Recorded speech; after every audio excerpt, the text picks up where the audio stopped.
Hello बच्चों, आशा करती हूँ आप सभी लोग अच्छे होंगे और अच्छे से पढ़ाई करते होंगे। जैसा कि बच्चों मैंने इसके पहले वाले वीडियो में शुक्ल युग और शुक्लोत्तर युग दोनों ही भाग पढ़ा दिए हैं। यदि आप नहीं देखे हैं तो देख लीजिएगा। और आज हम पढ़ाएंगे स्वातंत्रोत्तर गद्य साहित्य।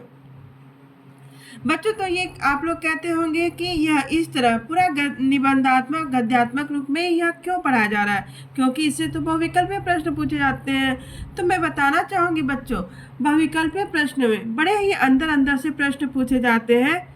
तो उन प्रश्नों का हल करने के लिए हमें गहराई से अध्ययन करना होता है। तो इसलिए यह पढ़ने का अच्छा तरीका है। पूरा पढ़ने के बाद हम उस पर अभ्यास भी कराएंगे। तो चलिए देखा जाए स्वातंत्र्योत्तर गद्य साहित्य। तो चलिए देखिए बच्चों, जिसका समय होता है 1947 से अब तक। तो स्वतंत्रता प्राप्ति के बाद देश में स्वाधीनता की सुखद और स्फूर्तिदायक अवस्था का संचार हुआ। इसका परिणाम यह हुआ कि इस काल में विभिन्न गद्य विधाओं ने अभूतपूर्व जो पहले कभी न हुआ हो। अभूतपूर्व का अर्थ क्या हो जाएगा? जो पहले कभी न हुआ हो। अभूतपूर्व तथा बहुमुखी प्रगति की। स्वाधीनता प्राप्त करने के पूर्व जहां साहित्यकारों ने राष्ट्रीय चेतना पर बल दिया, वहीं आजाद भारत में साहित्य के नव निर्माण पर बल दिया। मोहन राकेश ने अंधेरे बंद कमरे के माध्यम से आस्था विहीन समाज एवं अनिश्चितता की स्थिति में लटके हुए मनुष्य को रेखांकित किया, अर्थात अपने उपन्यास के विषय बनाए। इस प्रकार स्वातंत्र्योत्तर गद्य साहित्य के प्रमुख उपन्यास निम्न हैं, जैसे वे दिन उपन्यास किसका है? निर्मल वर्मा। मछली मरी हुई राजकमल चौधरी का उपन्यास है। डाक बंगला कमलेश्वर जी का उपन्यास है। अपने से अलग गंगा प्रसाद विमल जी का है। यह पथ बंधु था नरेश मेहता जी का है। राग दरबारी श्रीलाल शुक्ल जी का है। आपका बंटी मन्नू भंडारी की एक प्रसिद्ध उपन्यास है।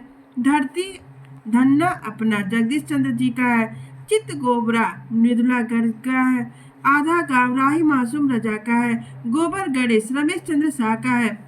आगे देखिए बच्चों, स्वतंत्र भारत में कहानी को लेकर अनेक साहित्यिक आंदोलन हुए, जिनमें प्रमुखता है।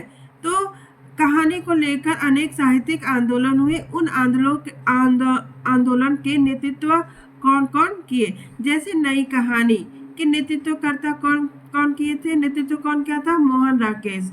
कहानी आंदोलन का गंगा प्रसाद विमल। सचेतन कहानी का महिप सिंह। समांतर कहानी के कमलेश्वर। सहज कहानी के अमृत राय। इसी समय आधुनिकता बोध की प्रवृत्ति उभरी। सन 1950 ईस्वी के बाद की कहानियों में क्रमशः व्यक्तिगतता का दबाव बढ़ता गया। यशपाल प्रगतिवादी विचारधारा के प्रतिनिधि कहानीकार हैं। अज्ञे ने व्यक्ति के आत्म संघर्ष का चित्रण किया।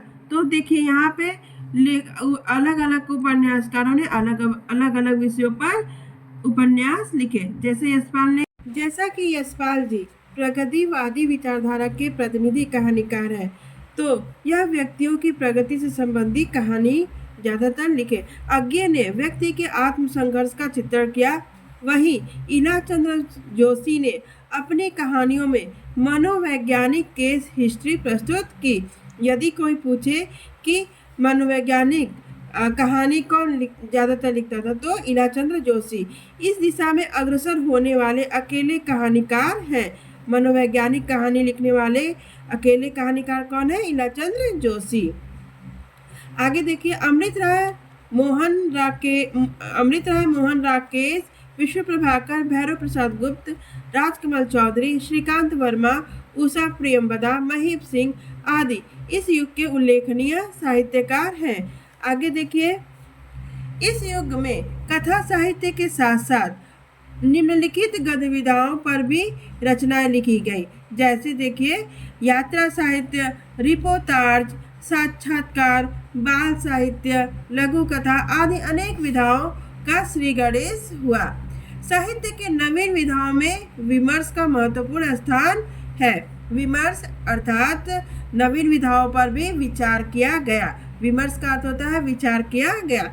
स्त्री, जैसे किन किन विषयों पर विचार किया गया, जैसे स्त्री, दलित, आदिवासी, वृद्ध, किन्नर, किसान, अल्पसंख्यक आदि अनेक विचारणीय साहित्य को केंद्र में है।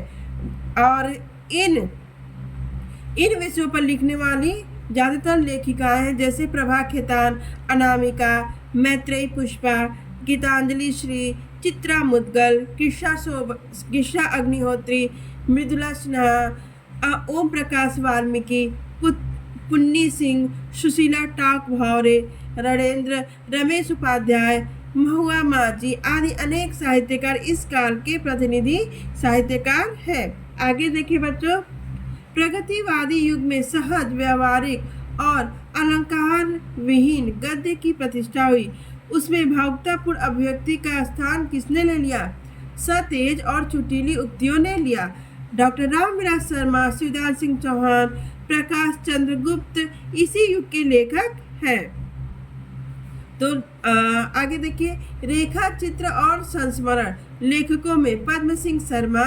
यहाँ देखिए, रेखा चित्र और संस्मरण लेखकों में पद्म सिंह शर्मा, बनारसी दास चतुर्वेदी, महादेवी वर्मा, रामवृक्ष बेनीपुरी और कन्हैयालाल मिश्र प्रभाकर विशेष रूप से उल्लेखनीय हैं। और आगे देखिए बच्चों, आत्मकथा। यहाँ देखिए, हिंदी में इधर कुछ उत्कृष्ट साहित्यिक जीवन चरित्र हैं और आत्मकथाएं प्रकाशित हुई।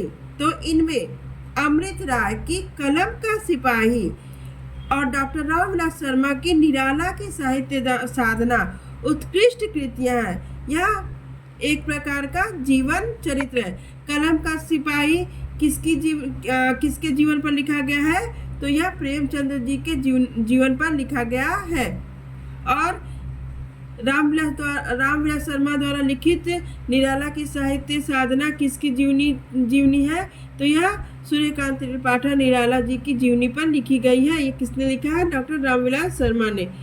आगे देखिए, आत्मकथाओं में डॉक्टर राजेंद्र प्रसाद की आत्मकथा के बाद पांडे बेचन शर्मा उग्र की आत्मकथा है अपनी खबर, और हरिवंश राय बच्चन की आत्मकथा है क्या भूलूं क्या याद करूं व नीड़ का निर्माण फिर आदि कृतियां लोकप्रिय है। आगे देखिए, ऐसे ही आगे भी कुछ वही सब चीज़ें लिखा है, जैसे आदि निबंध, नाटक, कहानी, उपन्यास आदि के अतिरिक्त अनेक विधाओं पर भी रचनाएं लिखी गई हैं, जैसे डायरी, रिपोर्टाज, फैंटेसी का अर्थ होता है कल्पनात्मक, रेडियो रूपक आदि नई विधाओं के अंतर्गत उत्तम से उत्तम साहित्य की रचना हो रही है। इसके अतिरिक्त विभिन्न विश्वविद्यालयों में प्रतिवर्ष जो शोध निबंध निकल रहे हैं उनके द्वारा वैज्ञानिक विवेचन, विश्लेषण तथा मूल्यांकन के लिए पूर्ण सक्षम हिंदी गद्य का स्वरूप विकसित हो रहा है। आज के लिए धन्यवाद बच्चों। यह आपका गद्य साहित्य का विकास, यह चैप्टर आज कंप्लीट हो गया है और अगले वीडियो में हम हिंदी गद्य की विधाएं अगला चैप्टर पढ़ाएंगे। आज के लिए धन्यवाद बच्चों।